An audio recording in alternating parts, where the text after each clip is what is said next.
silence for the Ranger and just about every other Polaris that comes into this shop. Anyways, welcome back, YouTube. I know it's been a hot minute since we filmed. We've gone to Florida. We have hosted 2 rides since the last video. It has been a really freaking busy fall / start to winter. Lots of stuff to cover in today's video. I'll try and do it as fast as possible. For those that are wondering about the footage from Hog Waller, listen, it's rare for me to go to these events and just enjoy myself. It's been, oh geez, 3 years since we've been able to kind of go south and ride. And so, you know, I put my phone down as best I could, and I actually enjoyed myself with Colt and J-Ball and the rest of the crew. So the good news is we're off to Mud Nationals this year. We did hire a full-time videographer to walk around with us and kind of catch all the things out. Look, I love kicking things on this floor. And so I promise you more content. I know I've been really terrible at that, but let's kind of walk through everything that's kind of been going on here. My still favorite unit, obviously the 6x6 here. We've got the snowplow on it. Listen, this thing can push so much snow. I know everyone hates the composite blades. I freaking love them. I just think they did such a good job. They're tough as nails. You know, when I get... Oh, could you try again? My watch is doing some crazy things. When you're getting like less than 10 inches of snow, you don't want to use your snow blower on that. That's a big unit over there. So we just use this, and it's got heat. It's got, you know, a nice windshield washer, fluid in there. It's got radio. Honestly, this is the Cadillac, and these tires are totally kick butt. I freaking love these. A little bit noisy going down the road, but in terms of performance, they seem to do everything very well. Highly recommend it. Yes, I did upgrade to the 30s on here with beautiful beautiful rims. These MSA beadlocks. They are real beadlocks for those that are wondering. Love this unit. It has got 1,000 kilometers on it now. A couple scratches, as you guys can see. Ouch, that hurts my soul. But we are going to wrap it. That is going to happen here soon with the blue digi camo. And that's kind of the theme of the King Boss Quad House, is everything digi camo. Love this unit. Okay, we got Debbie back. Debbie has been gone for, I don't know, six months. We had this, you know, wonderful Mr. RPM 1180 on here as I peel this garbage sticker off. Listen, I got nothing against Mr. RPM. I think they make okay stuff for race bikes when you're just running it for, I don't know, 3-4 laps. Not a good trail bike at all. I've had nothing but poor luck with Mr. RPM stuff. Personally, I think the walls were too thin, and every time you went into a water hole, they kind of squeezed up, and you never got kind of stellar performance from it. I think with nitrous, I was pushing about 95 wheel horsepower on the last setup. This mod shop, I think it's a 1020. Yeah, 1020. I don't even know anymore. I got a stage 2 cam in here from Mod Shop as well. Basically, they're fully built motor. On portals, we made 78.5 wheel horsepower. Keep in mind that these are 30% reduction on the portals. And so, wow, my watch is really annoying today. So you got to think, it kind of acts as like a car on a dyno, right? You're gaining more drivetrain loss, not only through the belt, the clutches, but also these portals. So we guesstimate this to be making somewhere in the range of about 90 to 100 wheel horsepower. I haven't driven it yet. Frankly, just got it back today, so I'll let you know what the butt dyno says, but still one of my favorite rigs. We went with the Warrior snorkels up here. Had no choice, unfortunately. We weren't getting enough airflow from the other setup. Also, we've moved everything over to the Specialized ATV tie rods. Everything else kind of goes loose on the inside and gets some play in it. These are the only tie rods that I have had that work really freaking well.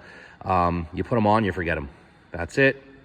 Other thing, talk about these Wild Boar foot pedals, foot pegs, floorboards, whatever you want to call them. Really good, solid unit. You can jack right off that, and off you go. So I'm looking forward to putting some miles on this guy. I mean, frig. Let's have a look here. Kind of sad.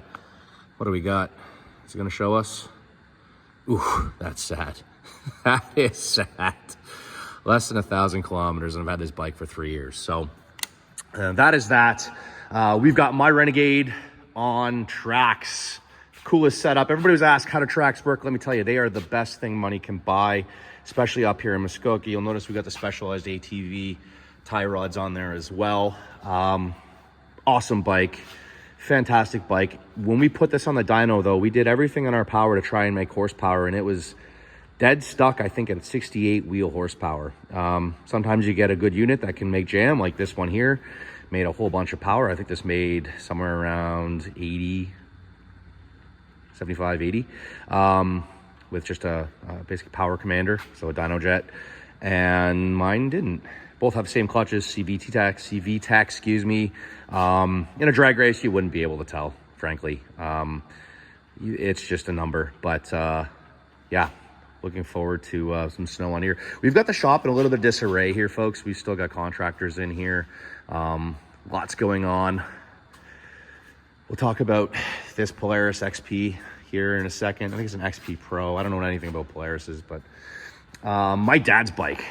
This has been the coolest freaking build we've done. I struggled with the PATV lift originally. Anything that is customized, that's not OEM, is going to be a pain in the ass. But this thing works so freaking good. I mean, the axle angles are just perfect. Like, look at the back axle angle. It's pretty well stock, right?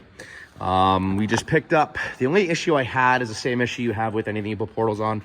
This center radius rod, which is your kind of steer in or out.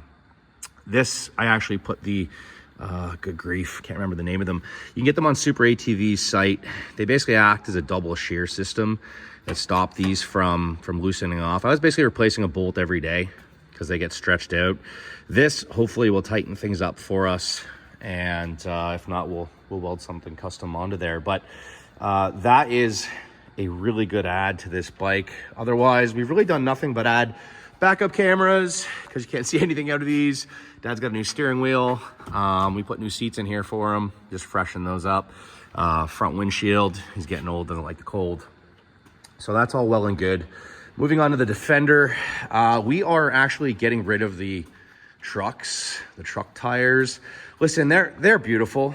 If you're road burning only, they're a great tire. But we did a little bit of just kind of dirt road going, and it just beat the snot out of this thing. So I'm getting rid of those. We're going to stay with the 10x10 setup. But we are going with a pocket change fabrication 8-inch lift. So this is a 6-inch lift here. It's just far beefier than the Super ATV lift, which again, Super ATV never designed anything to have this much rotational mass. Not that we've had any issues. Their new design for the rear setup here is really, really beef. They've beefed up all their tabs. I've had no issues with these. So this is all happening. We are doing a ball joint, wow, cannot speak, ball joint delete up front. So very similar to J-Ball's setup, actually identical. I might keep the 42s. I might upgrade these to 50s. It all depends on what I can kind of fit here. This is our limiting factor. When I talk to PC Fab, I'm going to see if they can kind of make an arm that kind of tilts back a little bit, and that'll allow me to run. I could probably get away with a 50. I think I get away with a 50. We'll test it out. I think that might be a limiting factor as well. But those A-arms do typically sit out a little bit further, which will help with clearance here. And then we're going to spend a whole whack load of money on audio. This audio is, you know, it's served its purpose. People walking on the roof and in and out of it. I mean, the whole unit is just, it just needs some love. Anytime you go to Florida, you know, still got the sand in here. Everything's dirty. Anybody that knows me, my OCD's through the roof. We are going to get a new audio forms, brand new level 5 custom roof. We're going to jam as many speakers as we can in here. We're going to put, I think, 5 red top batteries under the bed. So we are upping the game for Mud Nationals. This thing, if it doesn't win Best of Show, I've done something wrong. So stand by for that. This is actually, the kit's being fabricated right now as we speak. Deposit's already been put on it. Truck is being wrapped. Oh yeah, and you guys sure saw me on Instagram. The last person who decided to put my tires on decided to not tighten down my custom center caps. And so it went winging off on the highway. Luckily, nobody got injured. I just lost 2 spikes. But at $2,000 US, that's a bit of a costly mistake. Fortunately, they're not going to go ahead and look after me on that, which I can understand, right? Like, they said they tightened it. It obviously wasn't. Neither here nor there. We also need a new front steer tire. You can see here, this is indicative of a very poor alignment. So before we head south, we're going to be updating that. On to my cousin's bike. Listen, I don't like Polaris. I think they're rather garbage. They're easy to work on. That's probably the only benefit. They sound like total trash. Again, all personal opinions. I've got buddies that run them all the time, have good luck, like Blake Joris. We are going to go with a 6-inch portal on this, and I couldn't be more excited.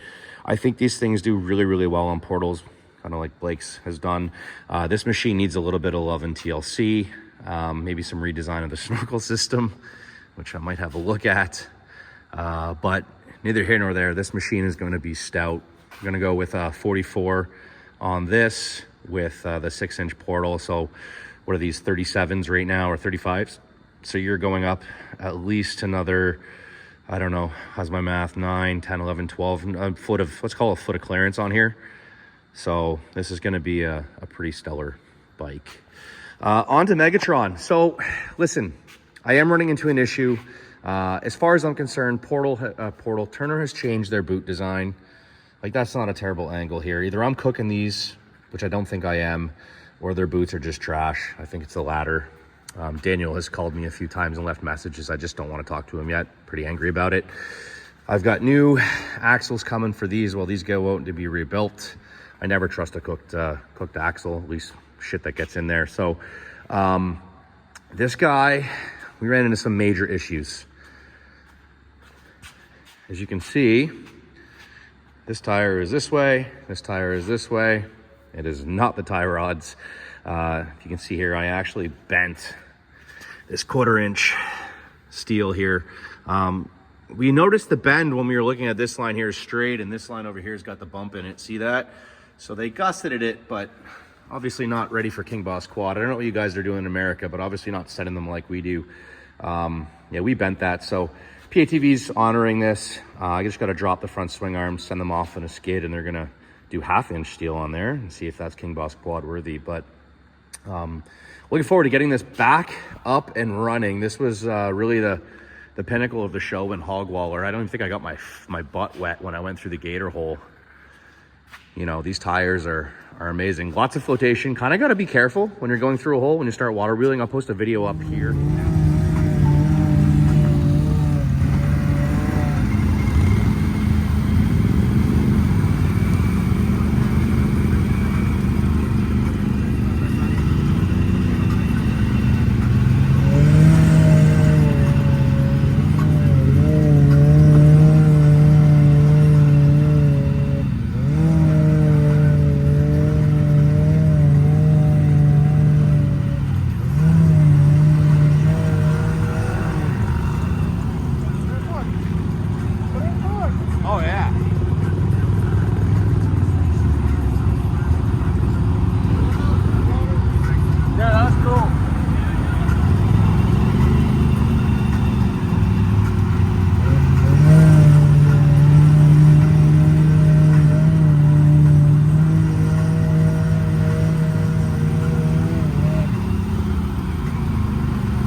Gator hole is deep. These are big bikes too.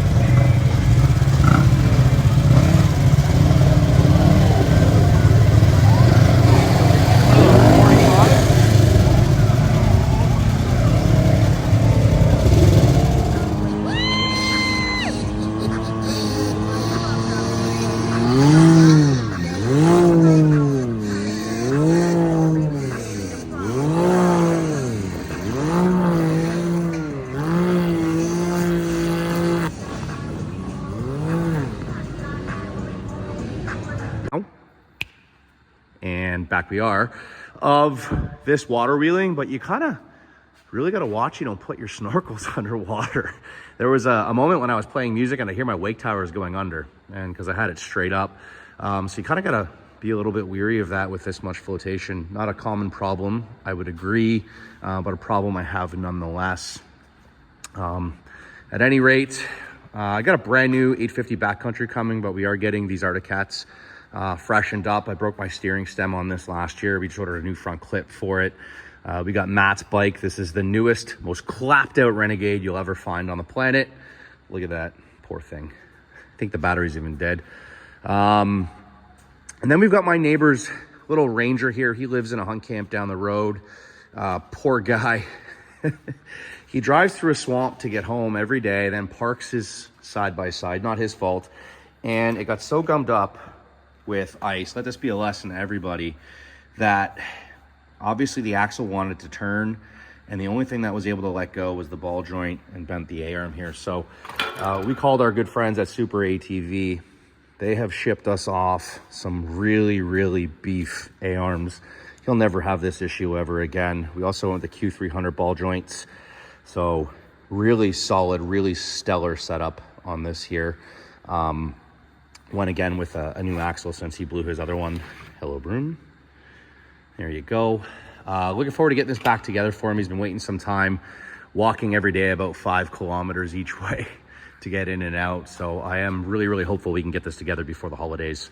I'm just waiting on a few more parts, like the bushings that go into here. I keep forgetting to order those. So shame on me. And I don't know how to get the old bushings out. As you can see, we've got the arm on the vise over here. Ignore the mess, guys. This is all work in process. I'm working on everybody's bike as we go.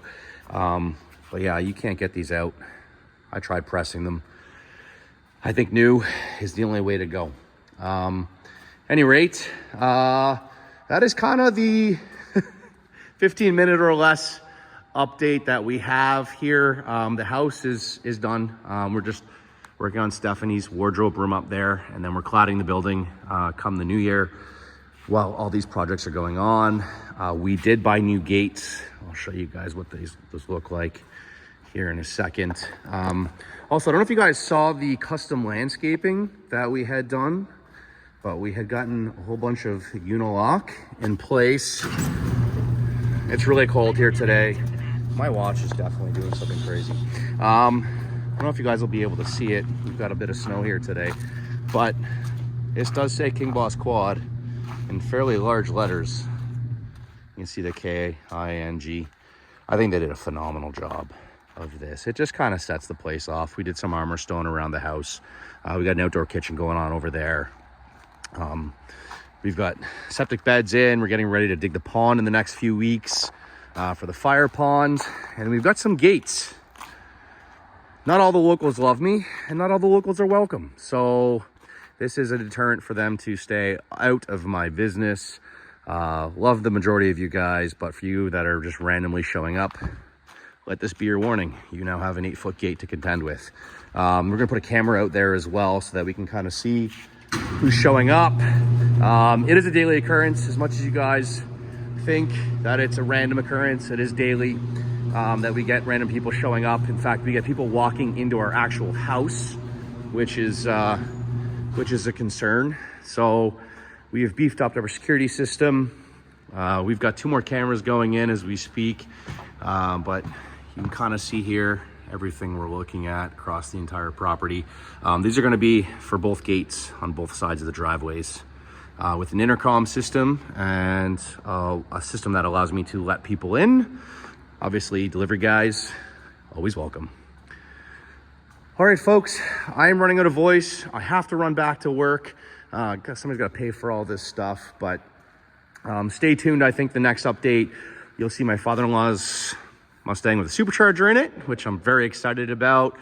The Jeep Trackhawk. Oh, I gotta show you guys this. Look, I don't want to say I'm a poor driver, but I am an idiot. I just ordered a front lip for this.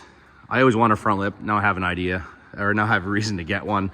That is my fault. When I was going through the driveway, there was a high spot. I wasn't paying attention. I hit it, but this is getting some serious upgrades the 15th, which is just a few days away. So appreciate you guys logging in. I know we haven't posted much content riding. I'll put a little bit up here from Hog Waller at the end. Really appreciate you guys subscribing. You guys are what fuels this channel. Couldn't do it without you guys. I know, Austin Cruiser says that, Side by Side Get Blog says that, but it's true. You guys are the reason why we invest so much in the sport and why we do custom stuff like this. Test out all the aftermarket parts, keep people honest, and that's what I promise I'll always do for you guys, is give you the honest reviews. When stuff breaks, you should know, whether they're a sponsor or not. It's up to them to make the parts better. So with that said, I won't say bye by looking at the doggies here.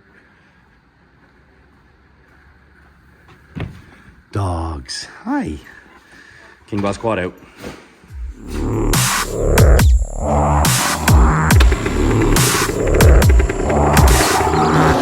Alright, King Boss Quad here. How's it going, y'all? Just wanted to let you know that American roads, they suck.